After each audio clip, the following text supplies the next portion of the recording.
Hey folks, Steve here with another Dark Valley video. Today we're going to be looking at turn 25, which will be the first turn that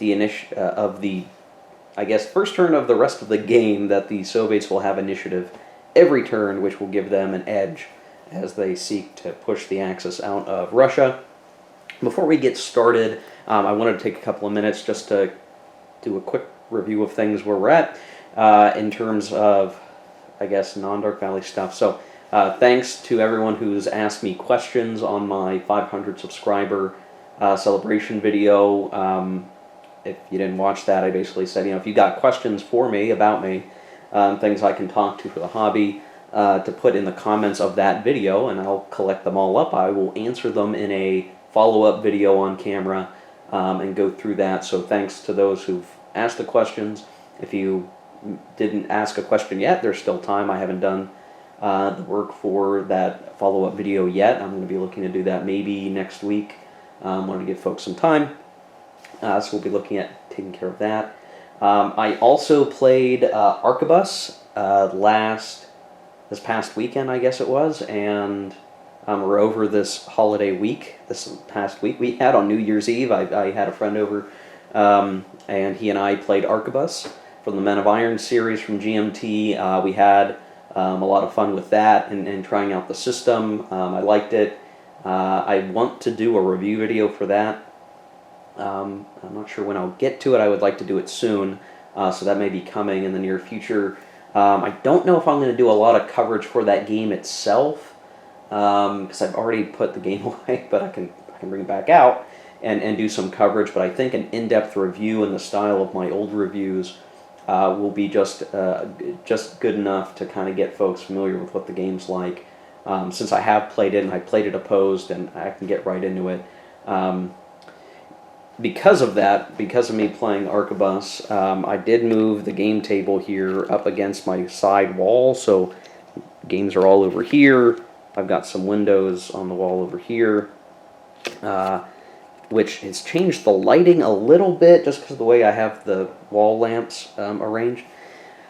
But I think this is still decent lighting that you can see things clearly on the screen. When I'm doing some test footage here looking at stuff, I can still see pretty well. So hopefully the lighting is okay for you guys, and if it's not, maybe in the next video I can look to correct. I can raise the blinds of my windows, but that may create a glare, a worse glare on the map than I've had in the past. I think right now the lamps are kind of configured in such a way where it's really hard to have a glare, which is maybe a good thing right now. Plus, now that it's winter, it's going to start getting darker a lot sooner, and the windows won't help with that anyway. So I'm probably just going to keep the window blind shut, and we'll work with the light that we have here. Less glare, should be bright enough to see what we're talking about. But let me know if you guys are having issues with it. So yeah, turn 25 has a couple of things that I've found interesting. Maybe it's the lack of things. So let's see. The Axis does not get any reinforcements this turn, and it doesn't look like the Soviets do either. So we're basically going to be doing just replacements this turn. And when I look at the book here at what's going on, we don't have any withdrawals for the Axis, though next turn we will lose our Italian unit, so much for the Italians.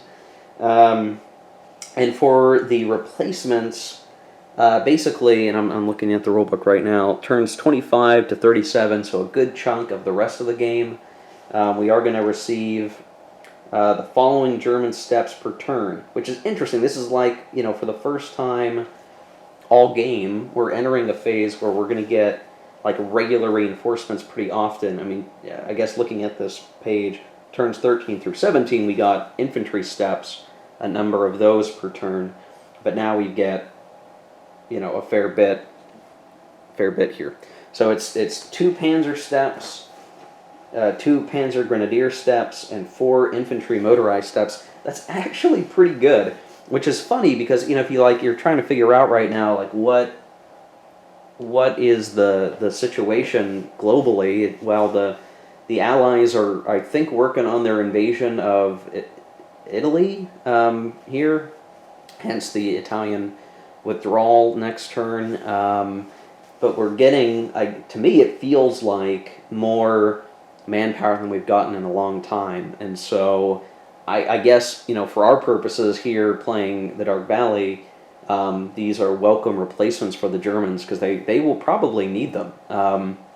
And if we manage to get a really great encirclement as the Soviets, I mean, they'll need every replacement they can get because we'll have knocked out a lot greater than that for several turns worth. And if I think about, let's see, that's 2, 2, and 4, so 8 steps total across 12 turns. That's a fair number of steps. And when you think about steps being, a couple of combat points, usually a few combat points, I mean, that's actually a lot of reinforcements. So while we're reaching the late stages of the game, as the Axis will be on the back pedal, they'll be getting a fair number of guys to step in and keep the fight up. And when we compare to what the Soviets will get, which is still a huge amount, I mean, it's a little bit more favorable to the Axis than I thought it would be.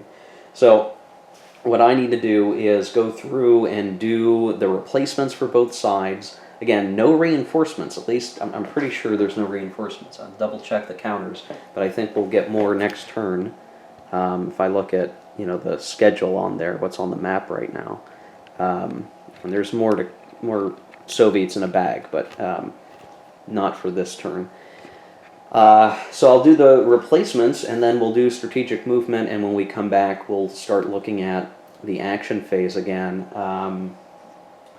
But yeah, I just wanted to call that out. It's kind of an interesting change-up that we're going to have some needed replacements for the Axis.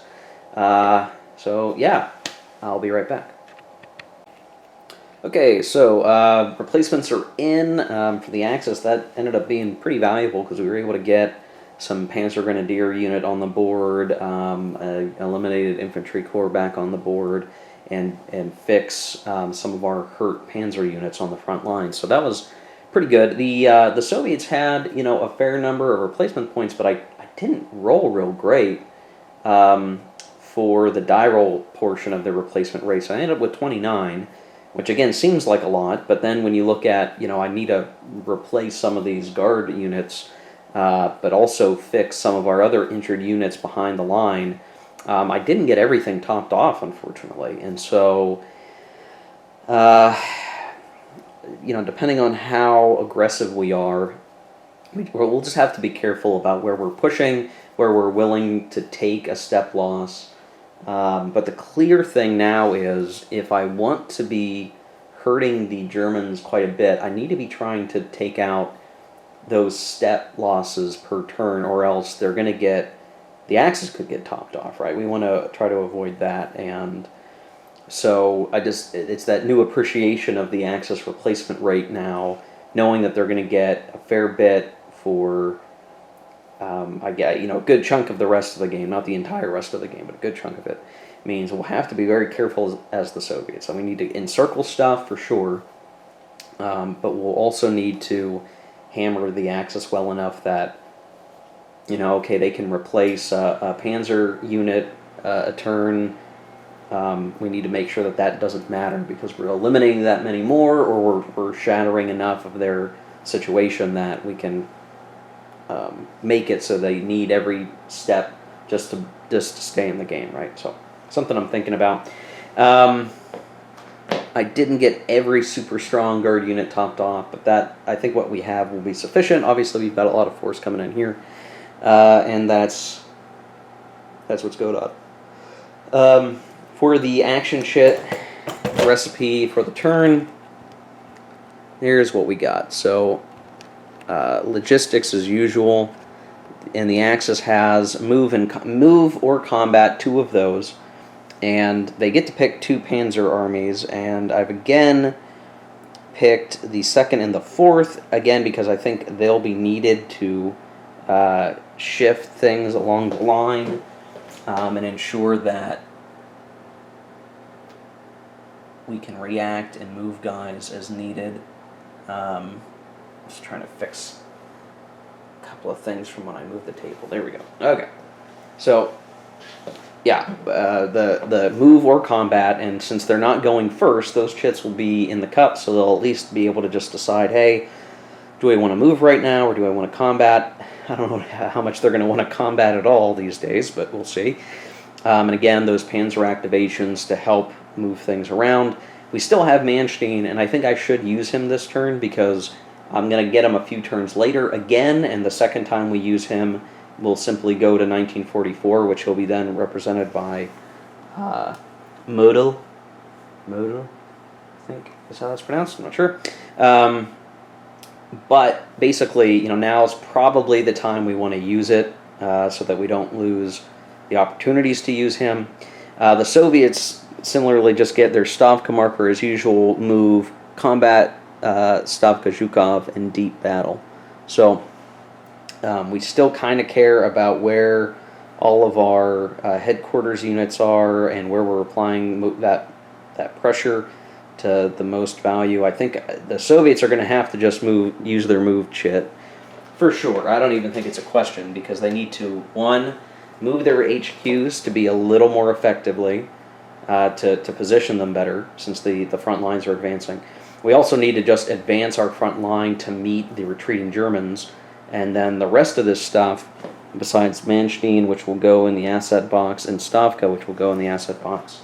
I think that's as much as we can really do here, and we'll go ahead and have this be what goes in the cup. So deep battle, combat Zhukov, Panzer, the chits here, and I think the actual movements are going to be pretty obvious here, right? So we're going to bring stuff forward. We might cycle out some of our injured guys so that they have an opportunity to get replenished next turn, and we'll get the HQs a little bit better. So I have Stavka here. He's just going to sort of come over this way, and then I'm going to have Zhukov, who's over here, just start kind of snaking down the line and see, maybe we can actually make use of those activations down in this area, but I think it's more important I get him down here for this area and potentially down here.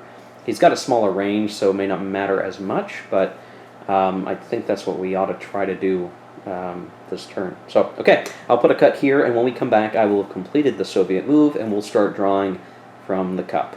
We'll be right back. Okay, so Soviet movement is complete. You can see I've moved everyone forward. I've shuffled things around a little bit, and you can see right here the Soviets are essentially just outside of Smolensk, because that's where the Axis sort of had pulled back to. And I have a number of artillery there in the nearby sectors to be bombarding the clear hexes around Smolensk, or at least in the vicinity. And that actually will probably over time be very valuable because we're going to wear out the Axis, and we'll probably, not maybe for a little while yet, but we will eventually take Smolensk. And that's a really important pivot point because between Smolensk and Vitebsk, which is right here, those are going to be good reinforcement cities to be able to gain control of, so we can put reinforcements there when reinforcements come in. And that will also be a hinge here to separate the Axis forces. Now, they can still get through the marshes and on the railways there, but it's certainly a dividing point that we'll seek to make use of and apply pressure.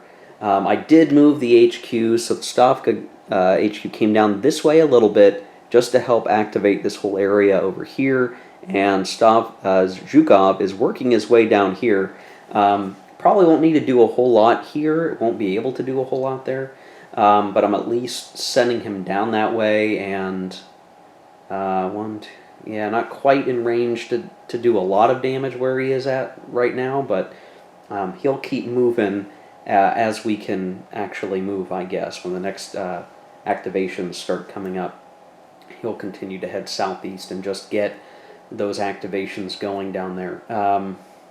So yeah, that is movement, and now we will go to the cup. Now, I still have one tank corps in the Stavka Reserve. I think what the value of that will be is, once I take one of these major victory point cities, I can use Stavka as a way to place a unit there, if I can clear it out and get some guys there, or get guys sort of cleaned out around there, I could actually reinforce there, and then the activated unit could spring forward from there and capture maybe another city behind enemy lines or something. And while that second city might not be in supply to put reinforcements right away, or have a lock to do that with the right way, it would still be of value to start causing those disruptions to the axis. So movement is complete. We're going to go to the cut. And from here on out, who knows what will happen. I don't see a reason to use Manstein yet, and we may end up having to keep him reserved. So we'll see what we pull. We pulled Axis, Move, or Combat. Now this is going to be a tough one. If I decide to move now, then if I decide to move now, I will basically deprive the Soviets of combat. And if I just start pulling back. Now, if I start pulling back, I'm going to probably lose. I'm probably going to lose Orel, which is right on the front line. If I pulled back from Smolensk, I probably won't, but I could. And I'd lose Smolensk. I'm also at Rostov, and I could lose Rostov. And Voronezh is not far away. So already, I mean, it's like there are at least 4 cities that are immediately under the gun of the Soviets that could be lost to the Soviets here. But pulling back right now might be the best option. But I could do combat. So what I'm going to do is I'm going to take myself off camera. I'm going to kind of poke around and just see, are there any combats worth doing to delay the Soviets? Otherwise, if there's really not, or I don't think it's of value, I'm just going to pull back. And if that means giving up Orel, I don't think Orel is doing a lot for us right now. I mean, it'll help the Soviets to get back, because then they'll have a city closer to the front line to reinforce units. Right now, I have to put them in Tula, and then they move. This will be a great spot for them to have.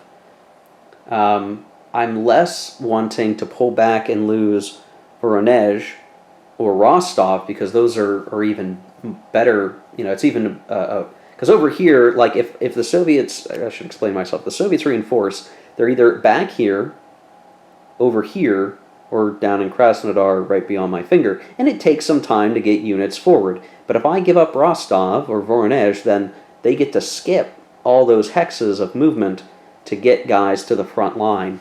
And from there, you can kind of see, the sequence of cities that then come under Soviet control. That's sort of like their reinforcement base of operations, where new units can come in out of the dead pile as needed, or via Stavka Reserve or whatever, and they can start.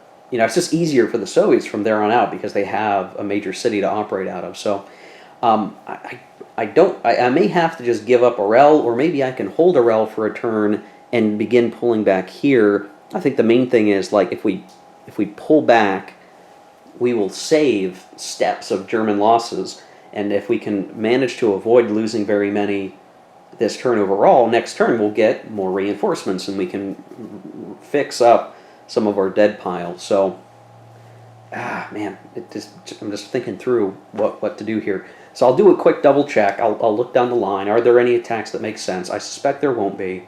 And we will simply have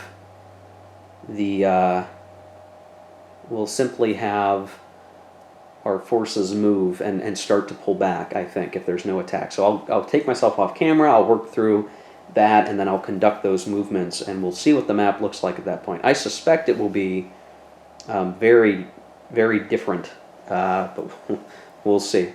All right. Okay, so I did use the German chit, or the Axis chit, for movement. You can see I pulled back another hex.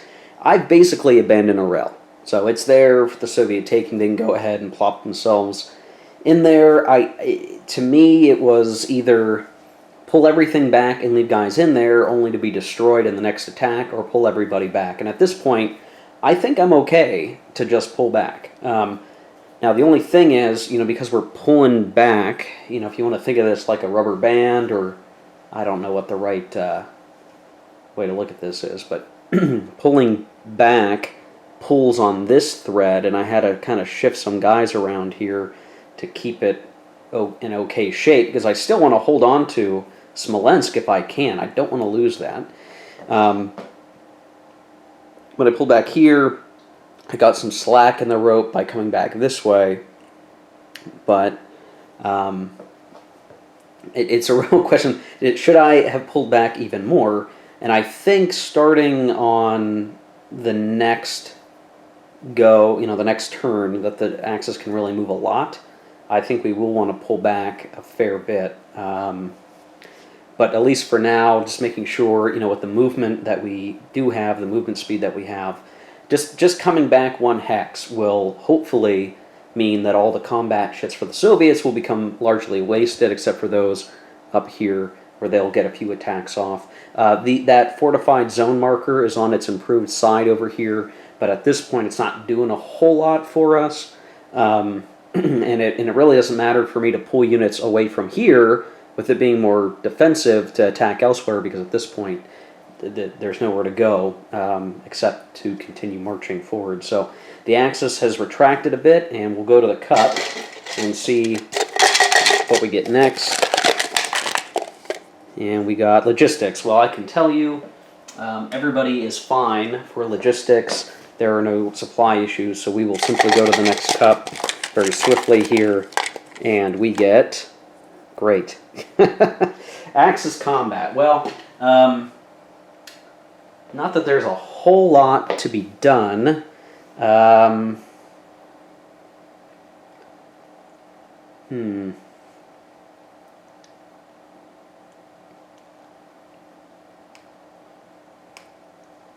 maybe something we could do down here.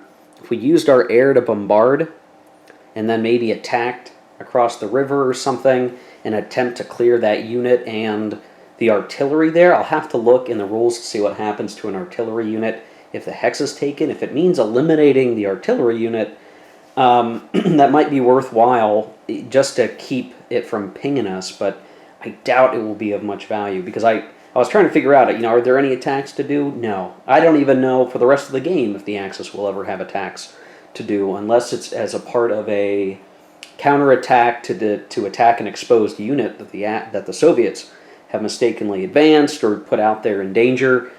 Conventionally on the front line, I just do not see where attacks will be very, very valuable. They just can't get to where we need them to get to be of worth here. So I'll do some calculations on, is it worth trying over here, and then we may be back very quickly to pull more chits, because again, what combat does the Axis really want to do here? Not much. They need to conserve. They're going to get their strength points back, and that's about it. So they could just become an iron defensive wall in Europe and win the game that way. So we'll see what happens. I'll be right back. Okay, so based on my reading of the rules, I think I can target the artillery with an air bombardment. So I'm going to use, because it's combat shit anyway, I can do this. I'm going to do an air bombardment with my plane, and let's see. I have a reasonable chance of doing it, and I rolled a frickin' 1. All right. All right, well, so much for that. That air is done. And let's see. I don't think any more combats. I just don't see where it will do me any good. Maybe up north, if I look in a couple of places.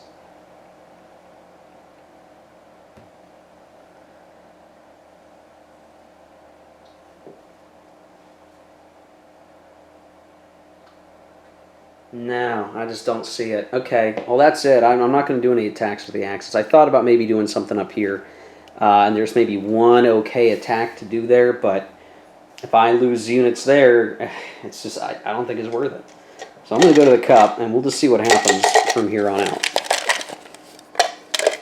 And we get combat Stavka Zhukov. Well, as it happens, most units are not going to be able to attack without having our supply problem, or the -2 problem, but we do have some artillery that can fire over here, as well as down here, and just a quick check, 1, 2, 3, 4, 5, 6, yeah, 1, 2, 3, 4, 5, 6.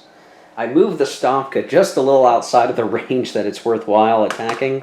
So basically I could do attacks up here at -2, a -2 to the die roll, and I can fire my artillery, and that's really all I can do.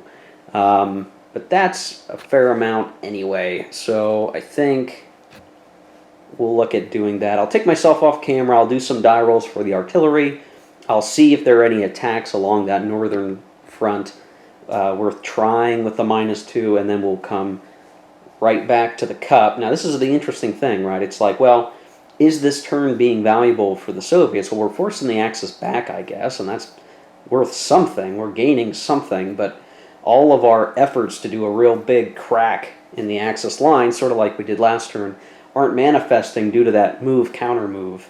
And yeah, even Stavka is not going to do anything to fix that.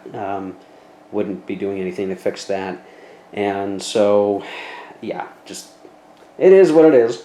Okay, I'll take care of that, and then we'll come back. So looking at the combats with a -2, I couldn't find anything that really made sense, but I did fire the artillery. Now, the artillery near Rostov missed, but the artillery firing into this forest hex north of Smolensk actually did hit, even though the forest is harder to bombard. So we managed to cause a step loss, but that's really about it. Everything else is the odds are not high enough to bother with the -2 is the problem. So yes, I'd love to try to hit even harder, but it just doesn't make sense right now to try, which is a bummer. It's interesting. It's like I probably have more factors up here than other people might. For the territory that's not easy to traverse, it seems silly to do that, but it's still not that far from Moscow, all things considered. Like, you know, once you start gaining that good ground, then it's hard to get you out of there, so I think it's balanced out. But nothing else I could really make happen because of that -2, so I guess the Axis is getting the better turn here, all things considered. We're going to go to the cup. Again, I don't think any of the specialty chits are going to help right now. And we drew 4th Panzer. Now, 4th Panzer, I don't think there's much that we would want to do right now. I don't have a lot to move around. So I think the only thing I'm going to do is 1, 2, 3.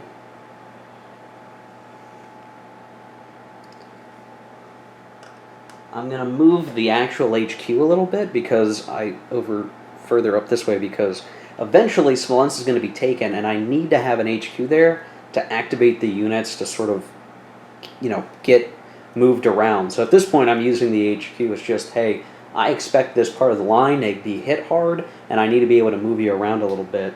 So that's as good as we can. I think we want to go. Pulling the next chip from the cup. This will be a pretty quick turn, all things considered.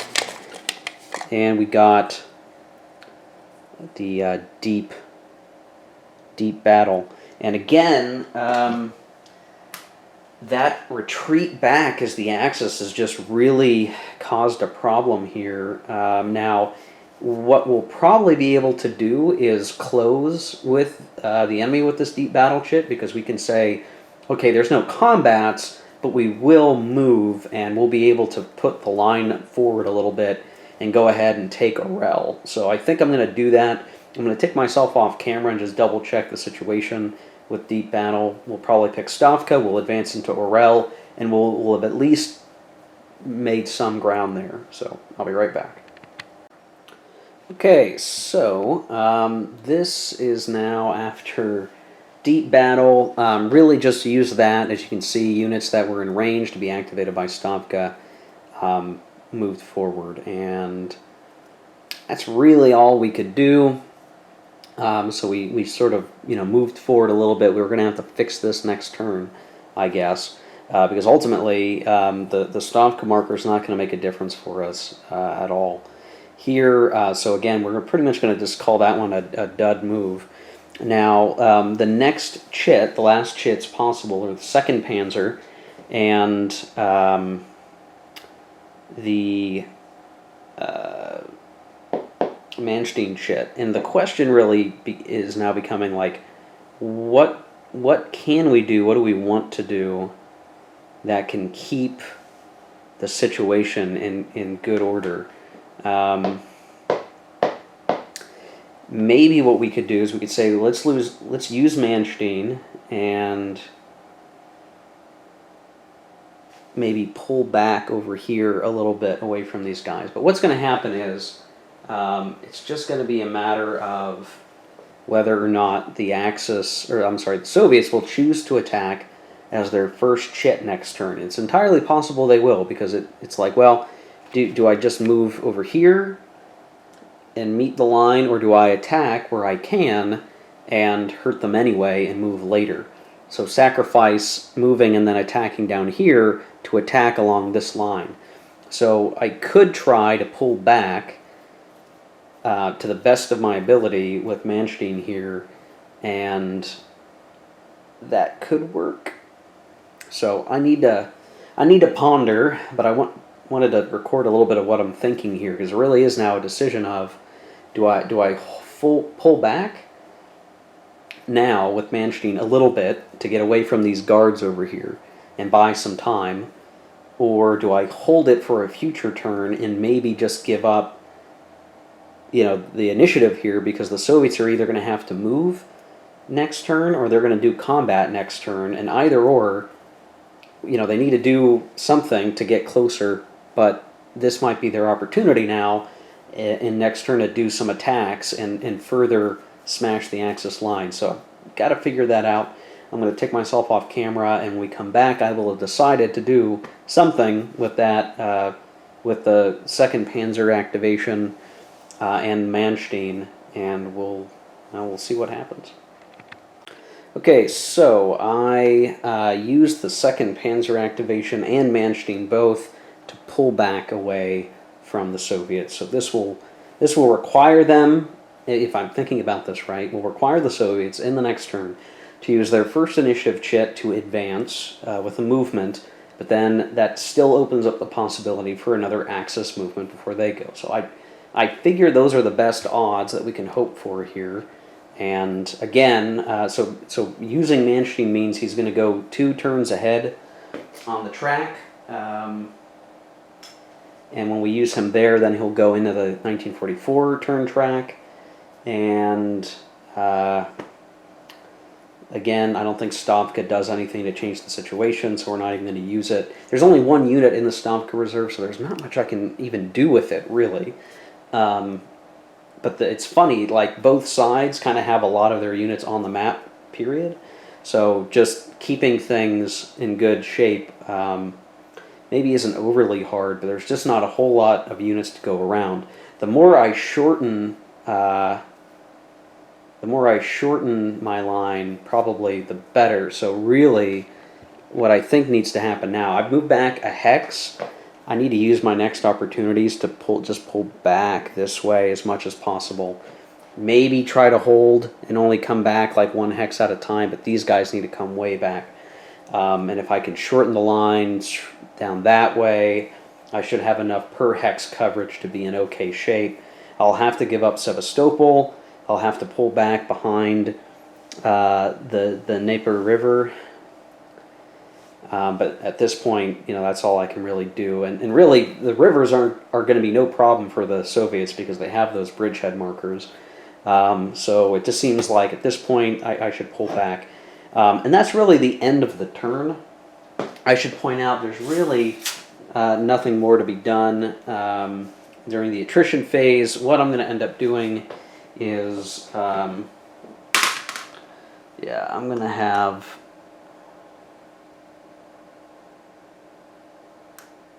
I need to look at this a little bit. One moment. I'm gonna just start pulling back the depots along more intelligent axes as I can.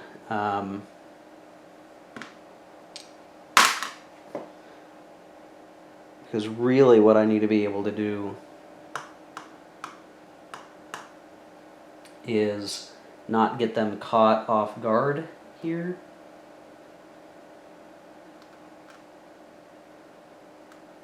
Worried I might have lost track of some of mine.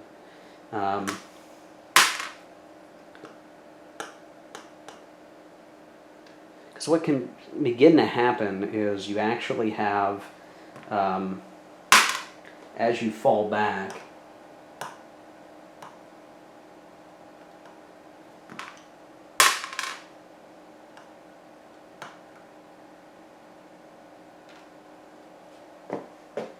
I'm pretty sure that's 1, 2.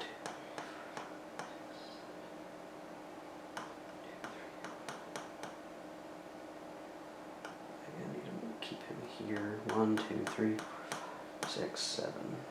Yeah, okay.